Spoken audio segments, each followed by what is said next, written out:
Hello students, welcome back to teaching booth. Chapter 1 real number की हमने 1.2 exercise तक complete कर लिया था। आज की क्लास में हम इस चैप्टर के रिमेनिंग कंसेप्ट कवर करेंगे, जिसमें पहला कंसेप्ट होगा concept number 5 irrational numbers, concept number 6 proof of irrationality, concept number 7 decimal expansion of rational numbers, concept number 8 identification of decimal expansions. Again in चार कंसेप्ट के बेसिस पे दो exercises होंगी, exercise 1.3 and 1.4। तो चलिए स्टार्ट करते हैं आज का पहला कंसेप्ट इर्रेशनल नंबर्स।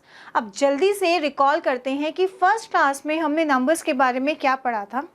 हमने नंबर्स के बारे में ये जाना था कि मैथमेटिक्स के अंदर नंबर्स को कितनी कैटेगरीज में डिवाइड किया है, दो कैटेगरीज में। एक होते हैं रियल नंबर्स और एक होते हैं इमेजिनरी नंबर्स। इमेजिनरी नंबर्स कौन से नंबर्स होते हैं? इमेजिनरी नंबर्स में जब हमें एक negative number under square root में मिलता है तो उसे इमेजिनरी नंबर बोला जाता है। Except this rest of the numbers are consider as real numbers. सिवाय इस नंबर के बाकी जितने भी नंबर्स होंगे उसे हम रियल नंबर्स बोलेंगे। फिर हमने समझा कि 10th क्लास तक जितने भी नंबर्स हम पढ़ते आए हैं वो सारे ही रियल नंबर्स थे, ठीक। उसके बाद हमने एक कंक्लूजन निकाला कि जो रियल नंबर्स होते हैं वो कलेक्शन होते हैं रैशनल और इर्रेशनल नंबर्स का। अब रैशनल नंबर्स क्या होते हैं? Rational number are those numbers जिसे हम P अपॉन Q की फॉर्म में रिप्रेजेंट कर सकते हैं। और P एंड Q क्या होते हैं? Integers. P and Q are integers and Q is not equal to 0। ये डेफिनेशन जो हम शुरू से पढ़ते आए हैं रैशनल नंबर की, अब हम एक और लाइन इस डेफिनेशन में ऐड कर देंगे, that is P and Q are coprimes. अब ये को-प्राइम्स क्या होते हैं? For example 2/3, 4/7, 11/3 and so on. ये कुछ एग्जाम्पल्स हैं रैशनल नंबर्स के। क्या हम इन रैशनल नंबर्स को आगे फर्दर सिंप्लीफाई कर सकते हैं? 2/3 आगे सिंप्लीफाई हो सकता है? नहीं। 2/3 में कोई भी कॉमन फैक्टर नहीं है। ऐसे नंबर जिनके बीच में कोई कॉमन फैक्टर नहीं होता, किसी एक नंबर से डिवाइड नहीं होते, उनको कहते हैं को-प्राइम्स। 2/3 को-प्राइम्स, 4 and 7 को-प्राइम्स, 11 and 3 को-प्राइम्स, ठीक है। Another example 10/12। अब ये 10/12 तो आगे फर्दर सिंप्लीफाई हो सकता है, तो क्या हम इसे रैशनल नंबर नहीं कह सकते? अब इसे सिंप्लीफाई करें तो हमें मिलता है रिजल्ट 5/6। क्या 5/6 को-प्राइम्स है? यस। तो इट मीन्स रैशनल नंबर, कोई भी रैशनल नंबर अगर उसे हम फर्दर सिंप्लीफाई करते जाएं तो एंड रिजल्ट हमें क्या देते हैं? को-प्राइम्स देते हैं, ठीक है। तो अब एक और डेफिनेशन में एक लाइन ऐड हो गई है कि P एंड Q को-प्राइम्स होने चाहिए अगर हम रैशनल नंबर की बात कर रहे हैं तो, ठीक है। अब अनदर एग्जाम्पल लेते हैं 5। हम 5 को भी रैशनल नंबर बोल सकते हैं। 5 कैन बी रिटन एज 5/1। 5 और 1 क्या है? को-प्राइम्स है, ठीक है। दो नंबर्स जिनके बीच में कोई कॉमन फैक्टर नहीं होता अदर देन 1, 1 से डिविजिबल तो हर नंबर होता है, सो अदर देन 1 कोई कॉमन फैक्टर नहीं है तो वो होंगे को-प्राइम्स। क्लियर? अब आते हैं इर्रेशनल नंबर्स पे। अब इर्रेशनल नंबर की डेफिनेशन क्या है? जिसे हम P/Q की फॉर्म में रिप्रेजेंट नहीं कर सकते, वो सारे नंबर्स हुए irrational numbers. For example √2, √5, √7, 5 and so on. ये कुछ ऐसे नंबर्स हैं जिसको अगर हम सॉल्व करें, कैलकुलेट करें, तो एक्चुअल नंबर जो हमें मिलता है वो डेसिमल फॉर्म में मिलता है, और डेसिमल फॉर्म नेवर एंडिंग होता है। हमें कभी भी एग्जैक्ट नंबर नहीं मिलता जिसे हम P/Q या फ्रैक्शन फॉर्म में कन्वर्ट कर सके। हेंस उस तरीके के नंबर्स को हमने बोला इर्रेशनल नंबर्स। अब फॉर एग्जाम्पल √2 की वैल्यू 4/1, 4/2, 1/3, 5 एंड सो ऑन। इसका डेसिमल नेवर एंडिंग है, तो हम कन्वीनियंट के लिए इसके स्टार्टिंग के 4 या 3 डेसिमल नंबर्स हम ले लेते हैं फॉर कैलकुलेशन। अदरवाइज इसका एग्जैक्ट वैल्यू नहीं निकाला गया अभी तक। तो इस तरीके के नंबर्स जिसे हम P/Q की फॉर्म में नहीं लिख सकते उसे कहेंगे इर्रेशनल नंबर्स। क्लियर? चलिए स्टार्ट करते हैं नेक्स्ट कंसेप्ट। अब आते हैं operations on rational and irrational numbers. अब रैशनल इरेशनल नंबर्स को हम प्लस माइनस करें तो हमें रिजल्टेंट नंबर क्या मिलता है वो चेक करते हैं। केस 1, अगर दो रैशनल नंबर्स को ऐड या सब्ट्रैक्ट करें तो हमें रिजल्ट क्या मिलेगा। फॉर एग्जाम्पल 9/4 प्लस 4/5 हमें रिजल्ट मिला 61/20। हमने रैशनल और रैशनल को ऐड किया तो हमें क्या मिल रहा है, रैशनल ही मिल रहा है। दो नंबर्स लिए 7/1 can be written, 0.2 can be written as 2/10, minus किया वी गेट 68/10। तो दो रैशनल नंबर्स को सब्ट्रैक्ट करा तब भी हमें एक रैशनल नंबर ही मिला है। इट मीन्स दो रैशनल नंबर्स को ऐड सब्ट्रैक्ट करें तो हमें ऑलवेज रैशनल नंबर ही मिलेगा। केस नंबर 2, अगर हम रैशनल और इरेशनल को ऐड या सब्ट्रैक्ट करें तब हमें रिजल्टेंट क्या मिलेगा। For example 5 plus √2 we get irrational number. हमने रैशनल और इरेशनल को ऐड किया, we get an irrational number. Next 2 minus √5 we get 2 minus √5। Again हमें क्या मिला, एक इरेशनल नंबर मिला। तो अगर हम रैशनल और इरेशनल को ऐड या सब्ट्रैक्ट करते हैं तो दोनों केसेस में हमेशा हमें इरेशनल नंबर ही मिलेंगे, always irrational number. Case number 3, अब हम किसी दो इरेशनल नंबर्स को ऐड सब्ट्रैक्ट करें तो रिजल्टेंट नंबर हमें क्या मिलेगा। Let's see, for example 7 minus √2 ये एक इरेशनल नंबर है,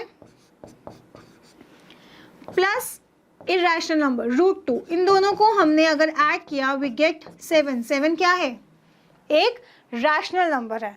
तो अगर हम एक इरेशनल को ऐड कर रहे हैं तो हमें मिल रहा है रैशनल नंबर। सेकेंड एग्जाम्पल में 2 plus √2 plus √5 is equal to we get 2√2 plus √5। Irrational add किया वी गेट इरेशनल नंबर। तो इट मीन्स हम अगर दो इरेशनल नंबर्स को ऐड या सब्ट्रैक्ट करें तो हमें रैशनल भी मिल सकता है और इरेशनल भी मिल सकता है। तो समटाइम्स रैशनल और इरेशनल।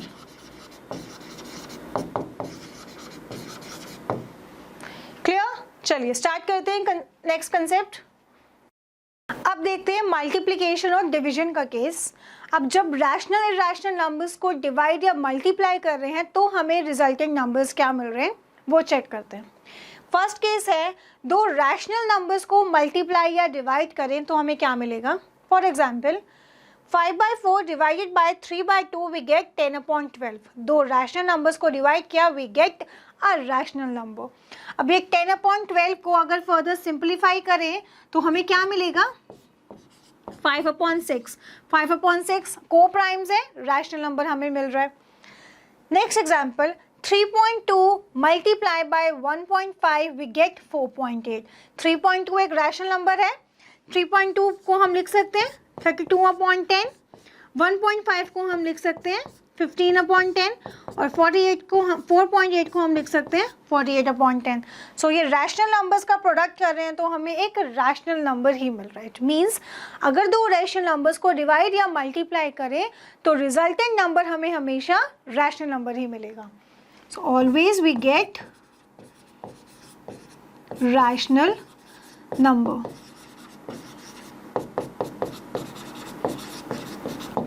केस नंबर 2, रैशनल और इरेशनल का प्रोडक्ट डिवाइड करें तो हमें क्या मिलेगा। For example 2 into √5 we get 2√5। एक रैशनल है और एक इरेशनल है, दोनों को मल्टीप्लाई किया we get irrational number. Next example में 2/√2 डिवाइडेड बाय 2 वी गेट √2। अब एक रैशनल है और एक इरेशनल है, डिवाइड किया हमें इरेशनल मिला। बट इसमें एक एक्सेप्शनल केस है, अगर हम रैशनल नंबर के प्लेस पे 0 लिख दें और किसी भी इरेशनल से इसको डिवाइड करें। For example 0 into √2 0 into root 5, दोनों केसेस में हमें क्या मिलेगा? 0, और 0 क्या है? एक रैशनल नंबर है, ठीक है। सो 0 के अलावा अगर कोई भी रैशनल इरैशनल से मल्टीप्लाई होगा तो इरैशनल ही मिलेगा, बट 0 एक ऐसा नंबर है जिसको किसी भी नंबर से मल्टीप्लाई डिवाइड करो तो हमें 0 ही मिलता है, तो अगेन वो एक रैशनल नंबर हमें देगा। बट अगर एक इरैशनल नंबर 0 से डिवाइड किया जा रहा है तो हमें क्या रिजल्ट देगा? Not defined. तो वो सिर्फ रैशनल या इरैशनल के केस में नहीं, हर एक नंबर के केस में होगा कि जब 0 से डिवाइड करते हैं किसी भी नंबर को तो वो नॉट डिफाइन होता है, ठीक है। बट अगर उसे मल्टीप्लाई कर रहे हैं इरैशनल या रैशनल से तो प्रोडक्ट हमें तो 0 ही देगा वो, तो एट द एंड हमें रिजल्ट क्या दे रहा है? रैशनल नंबर, ठीक है। तो ये एक्सेप्शनल केस सिर्फ 0 के साथ ही है, अदरवाइज एक्सेप्ट 0 कोई भी रैशनल नंबर इरैशनल नंबर से मल्टीप्लाई किया जाएगा तो हमें इरैशनल ही मिलेगा, ठीक है। तो हम यहाँ लिख सकते हैं ऑलवेज इरैशनल एक्सेप्ट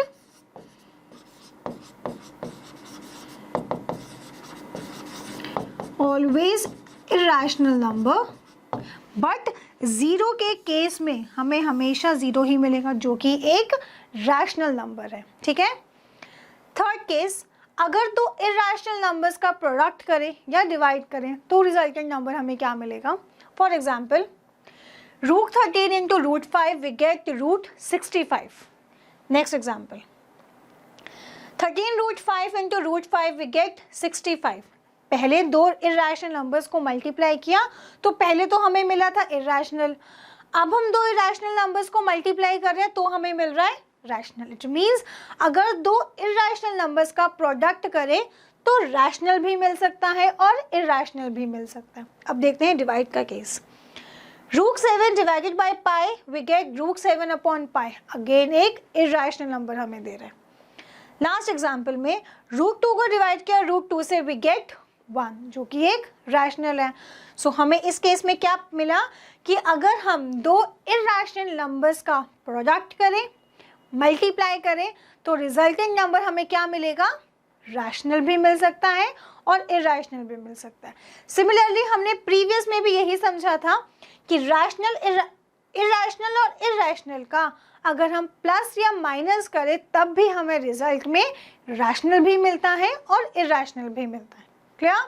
सो हम यहाँ लिख सकते हैं समटाइम्स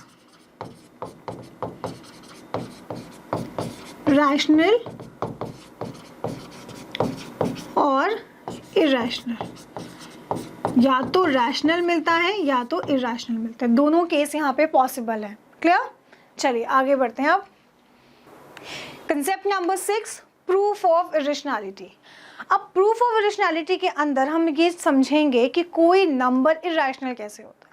अब हमें पता है कि रूट 2 रूट 5 पाई ये कुछ नंबर ऐसे हैं जिसे हम इरैशनल बोलते हैं।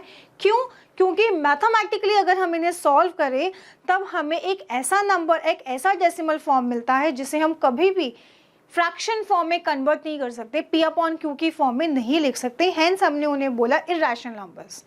बट बिना सॉल्व किए हम ये कैसे बताएं कि कोई नंबर इरैशनल है कि नहीं, वो हम इस कंसेप्ट में समझेंगे। अब मैथमेटिक्स के अंदर चीज़ों को प्रूव करने के लिए, मैथमेटिकल स्टेटमेंट्स को प्रूव करने के लिए बहुत से मेथड्स होते हैं। For example direct method, proof by contrapositive, proof by induction, proof by contradiction. But हमारा प्रूफ ऑफ इरेशनैलिटी जो है वो बेस्ड है मेथड ऑफ कॉन्ट्राडिक्शन के ऊपर। अब मेथड ऑफ कॉन्ट्राडिक्शन क्या है वो समझने के लिए पहले एग्जाम्पल देखते हैं, देन समझते हैं। अब एग्जाम्पल में हमें क्वेश्चन गिवन है, proof root 2 is an irrational number. Root 2 को प्रूफ करके बताओ बिना सॉल्व किए कि ये इरैशनल नंबर कैसे है। चलिए इसका सॉल्यूशन स्टार्ट करते हैं। अब हम यहाँ अज्यूम करेंगे, we assume that root 2 is a rational number. Now you all might be thinking कि जब ऊपर गिवन ही है कि रूट 2 एक इरैशनल है तो हम यहाँ रैशनल नंबर क्यों बोल रहे हैं? क्योंकि मेथड है method of contradiction. Contradiction word का मतलब है जो गिवन स्टेटमेंट है उसके अगेंस्ट जाके हमें कुछ करना है। तो गिवन स्टेटमेंट कह रहा है कि वो इरेशनल है, तो उसके अगेंस्ट, उसके अपोजिट क्या होगा? रैशनल। इसीलिए हमने कॉन्ट्राडिक्टरी क्रिएट करने के लिए बोला कि √2 एक रैशनल नंबर है। अब रैशनल नंबर है तो हम इसे कैसे लिख सकते हैं? Therefore, it can be written as √2 is equal to P upon Q, where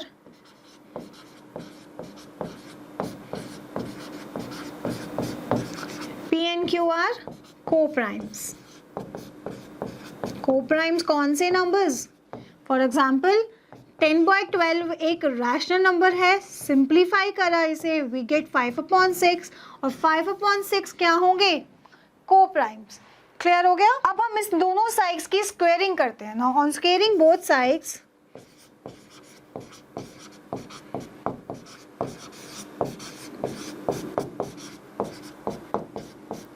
on squaring both sides we get √2 square is equal to P square upon Q square. 2 is equal to P square is equal to P square upon में Q square. अब इसको हम further क्या लिख सकते हैं?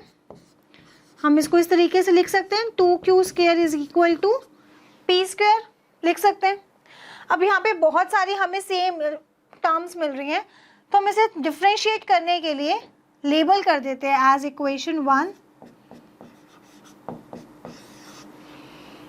Equation 2।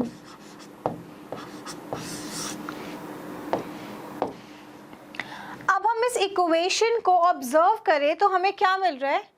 हमें पता चल रहा है कि p स्क्वायर एक ऐसे नंबर के इक्वल है जो 2 का मल्टीपल है, और जो 2 का मल्टीपल होता है वो क्या होता है? Even number. So we can say that p square is an even number. तो हम यहाँ लिखते हैं we can say that p square is an even number. Why? As it is equal to a number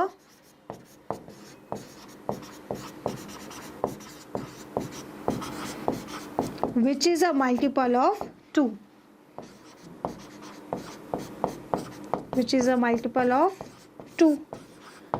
अब कोई number अगर even है, p square अगर एक इवन है, तो क्या p भी इवन होगा? बिल्कुल होगा। किसी भी इवन नंबर का स्क्वायर करते हैं तो हमें इवन ही मिलता है। फॉर एग्जांपल p स्क्वायर की जगह अगर हम 2 लिखें, 2 का स्क्वायर करें, वी गेट 4। इवन का स्क्वायर किया, इवन मिला। 8 का स्क्वायर किया, वी गेट 64, अगेन एक इवन मिला। तो इवन का जब हम स्क्वायर करते हैं तो हमें इवन ही मिलता है। इट मीन्स अगर p स्क्वायर इवन है तो p भी इवन होगा। Therefore p is also an even number. अब ये इवन नंबर है तो हम यहाँ एज्यूम कर सकते हैं late p equal to 2a। मान सकते हैं कि जो p है उसको हम 2a लिख सकते हैं, where a is any integer, where a is any integer. अब हमने इंटीजर क्यों लिखा है? क्योंकि कंसेप्ट 1 में हमने इवन नंबर की डेफिनेशन समझी थी कि any integer that is completely divisible by 2 is known as even number. तो इंटीजर में तो नेगेटिव भी हो सकता है, पॉजिटिव भी हो सकता है और जीरो भी हो सकता है। ठीक है, तो चाहे वो 0 हो, -2 हो, +2 हो, -4 हो, अगर वो 2 से कम्प्लीटली डिविजिबल है तो वो इवन होगा। इसलिए हमने यहाँ पे a को माना है कि कोई भी इंटीजर हो सकता है। क्लियर? अब हम इस वैल्यू को पुट करते हैं in equation 2। Now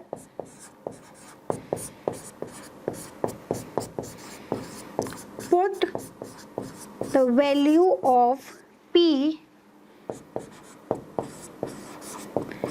in equation 2। और equation 2 क्या है? 2p² 2q² is equal to p²। अगर हम इसको पुट करेंगे तो हमें क्या मिलेगा, p is equal to 2a, 2q² is equal to p², 2q² is equal to 2a²। Solve करेंगे हमारे पास आएगा 4a²। अब इन दोनों को, बोथ साइड्स को अगर 2 से डिवाइड कर दें तो हमारे पास क्या रिजल्ट आएगा, q² is equal to 2a²। अब हम इस इक्वेशन को ऑब्जर्व करें तो अब हमें क्या रिजल्ट मिल रहा है। अब हम इस इक्वेशन को ऑब्जर्व करें तब हमें क्या समझ में आ रहा है कि अब q एक ऐसे नंबर के इक्वल है जो 2 का मल्टीपल है। इट मीन्स q² भी क्या हुआ, एक इवन हुआ। तो similarly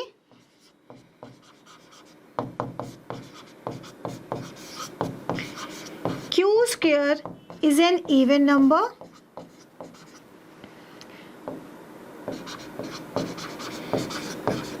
reason as it is equal to a number is equal to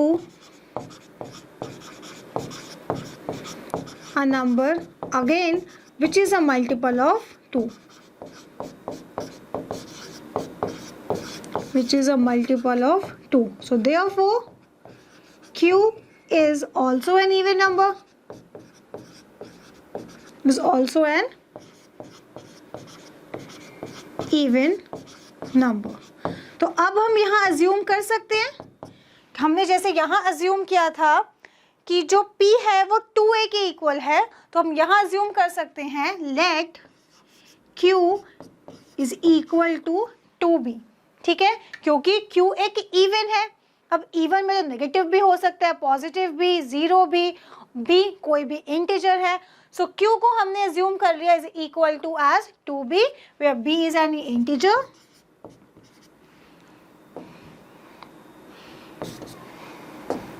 where b is any integer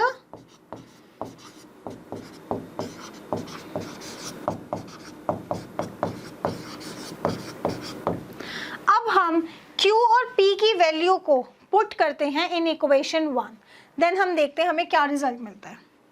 now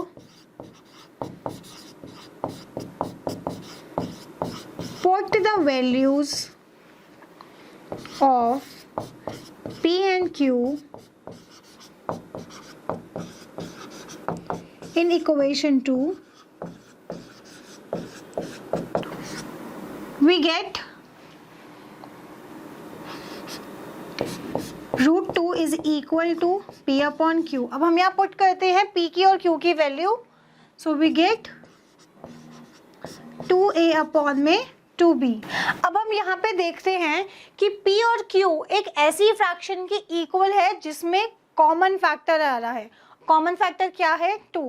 but हमने फर्स्ट भी क्या अज्यूम किया था, हमने अज्यूम किया था कि √2 एक रैशनल नंबर है जिसे हम p अपॉन q की फॉर्म में लिख रहे हैं, और p और q को प्राइम्स। को प्राइम्स का मतलब जो आगे फर्दर सिंप्लीफाई नहीं होते, जिसमें कोई कॉमन फैक्टर नहीं होता। बट यहाँ तो हमें एक ऐसी फ्रैक्शन मिल गई जिसमें कॉमन फैक्टर है, that is 2।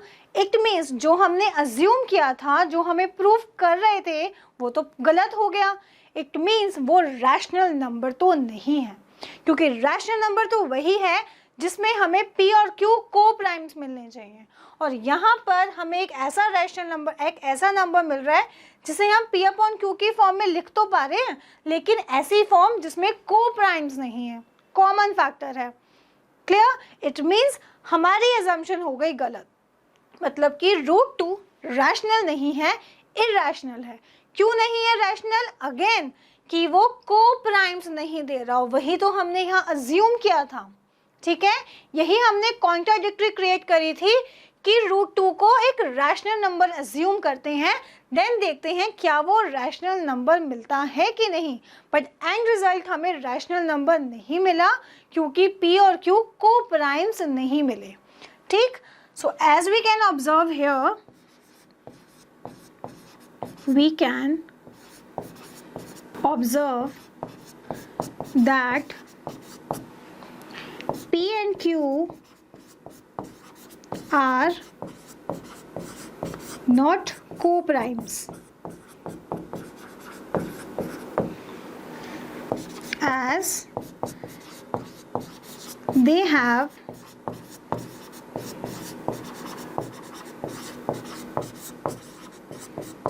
a common factor of 2. So hence हमारी जो assumption है वो wrong prove हो गई. Hence our assumption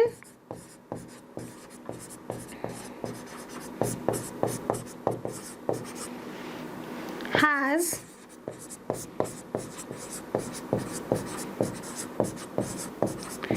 proven wrong.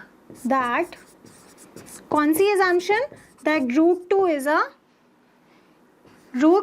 is a rational number.